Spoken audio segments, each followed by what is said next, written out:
Salut à tous, bienvenue dans cette nouvelle vidéo. Ça y est, c'est officiel. Le début de la saison commence pour le Paris Saint-Germain avec demain soir, premier titre à gagner de la saison. La Super Coupe d'Europe opposant le Paris Saint-Germain vainqueur de la Champions League contre Tottenham, le vainqueur de l'Europa League. Le Paris Saint-Germain n'a pas eu de préparation contrairement à Tottenham qui a fait un bon mercato. Donc ça va être chaud déjà demain. Joao Neves suspendu. Il y a plusieurs joueurs qui sont absents, mais il y a presque tout le monde au complet. Donnarumma a été viré. D'ailleurs, Luis Enrique a expliqué aujourd'hui en conférence de presse que c'est lui qui a pris la décision de dégager Gianluigi Donnarumma. Gianluigi Donnarumma va partir du Paris Saint-Germain. Manchester City est très intéressé. Le Paris Saint-Germain réclame 50 millions d'euros pour Gianluigi Donnarumma. La somme est jugée trop élevée par Manchester City pour le moment, mais ça risque d'avancer dans les prochains jours. Ça va se jouer entre Manchester City et Manchester United normalement, mais je pense que voilà, Donnarumma annonce son départ déjà du Paris Saint-Germain. Dès mon arrivée, j'ai tout donné sur le terrain comme en dehors pour gagner ma place et défendre les buts du Paris Saint-Germain. Malheureusement, quelqu'un a décidé que je ne pouvais plus faire partie du groupe et contribuer au succès de l'équipe, Monsieur Luis Enrique, vu que c'est lui-même qui l'a avoué. Je suis déçu et découragé. J'espère avoir l'occasion de regarder les supporters du Parc des Princes dans les yeux une dernière fois et de leur dire au revoir comme il se doit. Si cela n'arrive pas, sachez que votre soutien et votre affection comptent énormément pour moi et que je n'oublierai jamais. Je garderai toujours en moi le souvenir de toutes ces émotions, de toutes ces nuits magiques et de vous qui m'avez fait sentir comme chez moi. À mes coéquipiers, ma deuxième famille, merci pour chaque combat, chaque rire, chaque moment partagé. Vous serez toujours mes frères. Jouer pour ce club et vivre dans cette ville a été un immense bonheur. Merci Paris. Donc voilà, Gianluigi Donnarumma qui annonce son départ du Paris Saint-Germain. Maintenant, il va falloir le vendre. Donc je suis entièrement responsable de cette décision difficile. Luis Enrique a évoqué le cas Donnarumma en conférence de presse d'avant-match contre Tottenham. Donnarumma est sans aucun doute l'un des meilleurs gardiens de but au monde. Et encore meilleur en tant que personne. Mais c'est la vie des footballeurs de haut niveau. Bon, après, il ne le pense pas.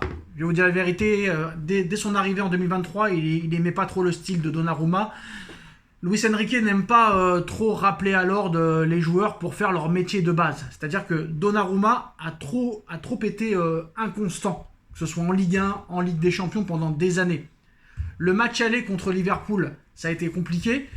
Et après, Luis Enrique a dû le prendre en face à face pour lui expliquer, écoute, t'es le gardien, nous on veut tout gagner, il va falloir que tu sois bon à tous les matchs.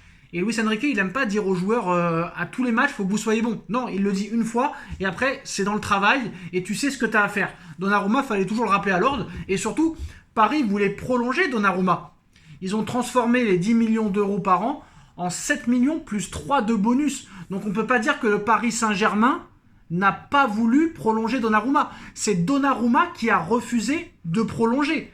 Donc c'est pas réellement le Paris Saint-Germain qui le dégage. Et vu que Donnarumma ne voulait pas prolonger et que Paris ne voulait pas augmenter son offre, et ils ont dit on va chercher un nouveau gardien et toi tu dois partir. Voilà, c'est clair, c'est net, c'est précis. Luis Enrique a décidé de recruter Lucas Chevalier et c'est Lucas Chevalier qui a rejoint le Paris Saint-Germain pour 40 millions d'euros plus bonus. Donc voilà, chacun son avis sur la situation.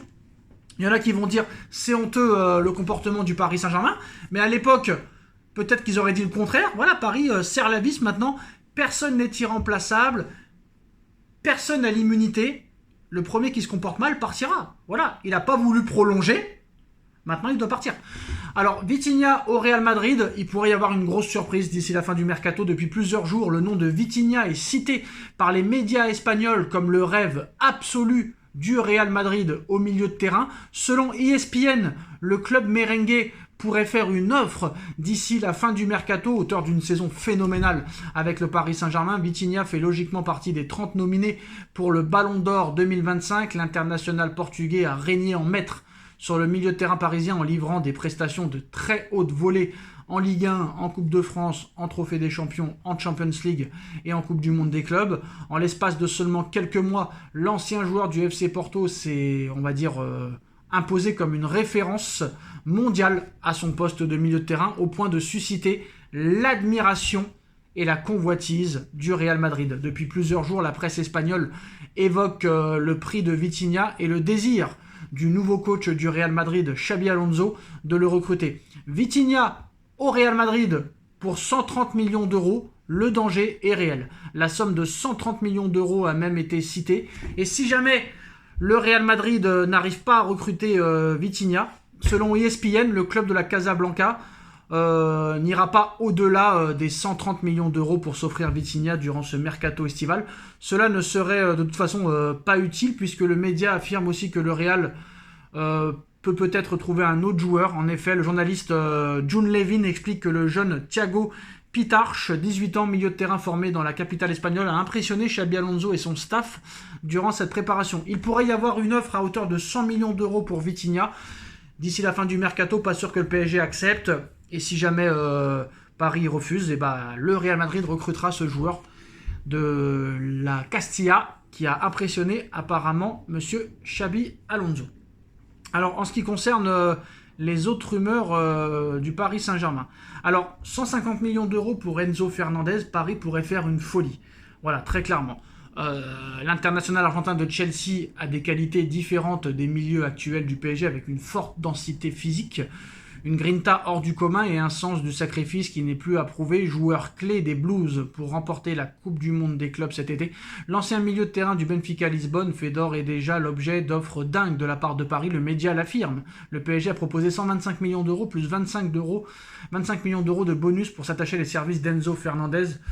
À un tel prix, Chelsea réfléchira sans doute à deux fois.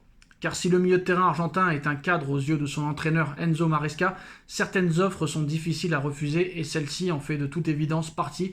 Reste maintenant à voir si l'information se confirmera et si le Paris Saint-Germain passera comme pressenti par la presse sud-américaine la seconde pour s'attacher les services du joueur de Chelsea durant ce mercato estival. Si ce recrutement venait à se confirmer, nul doute que l'équilibre du milieu de terrain parisien s'en trouverait chamboulé, car un joueur comme Enzo Fernandez ne viendra pas dans la capitale française pour chauffer le banc, encore moins après un potentiel transfert à 150 millions bonus compris, mais Enzo Fernandez ne viendra que si Warren Zaïre-Emery ou Vitinha est vendu par exemple. Voilà. Je pense pas que Paris fera une offre si Vitinha ne part pas. Donc après, il peut se passer tout pendant les prochaines heures du mercato. Alors, il y a toujours la piste Akliouche. Ilia Zabarni a officiellement signé au Paris Saint-Germain pour 5 ans contre 63 millions d'euros. Donc il y a d'autres dossiers. Paris pourrait potentiellement chercher encore 2 joueurs. Il y a toujours le sujet des départs. Asensio, Kolo Muani, Presnel Kimpembe. Paris pourrait faire une offre de 50 millions d'euros pour Akliouche à Monaco. Il y a toujours le dossier Rodrigo Mora, le dossier Vinicius, le dossier Rodrigo. Donc on verra ce qui se passera d'ici la fin du mercato. Dites-moi en commentaire ce que vous en pensez et à très vite. Tchuss.